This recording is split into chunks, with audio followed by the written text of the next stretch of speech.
Israel Hamas युद्ध में Yemen का हूती इजराइल के लिए एक ऐसा फ्रंट बनकर उभरा है जिसे चाहकर भी आईडीएफ भेद नहीं पा रही है। हूती दिन ब दिन इजराइल के ऊपर हावी होता जा रहा है और तमाम मॉडर्न सैन्य टेक्नोलॉजी से लैस आईडीएफ हूती के आगे असहाय नजर आती है। और यही वजह है कि आज भी उत्तरी इजराइल हूती के हमलों की वजह से सुलग रहा है। और अब इसी कड़ी में यमन के अंसर अल्लाह आंदोलन के मुखिया अब्दुल मलिक अल हूती ने एक बार फिर से डंके की चोट पर इजराइल को एक बहुत बड़ी धमकी दी है।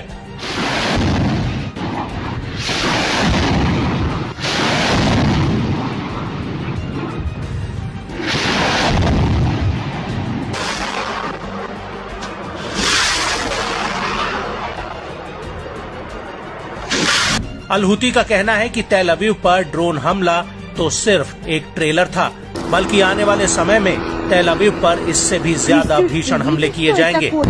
अल हूती का कहना है कि इजराइल को आगामी हमलों के लिए खुद को तैयार कर लेना चाहिए। आपको बता दें कि अब्दुल मलिक अल हूती ने अपने एक संबोधन में इजराइल को लेकर कई बड़ी बातें कही हैं।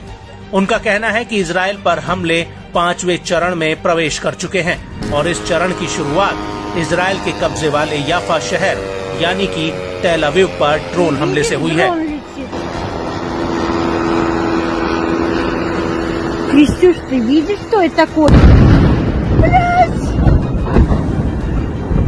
अब्दुल मलिक अल हूती का कहना है कि मैं इस ऑपरेशन से अचंभित था और लक्ष्य के महत्व तथा यमन में बनाए गए ड्रोन द्वारा तय की गई लंबी दूरी के कारण हैरान भी था। इस ड्रोन ने सभी बाधाओं और एयर डिफेंस को भेदते हुए तेल अवीव के भीतर घुसकर हमला किया और ये वो एयर डिफेंस सिस्टम थे जो उसे अन्य देशों से मिले हैं।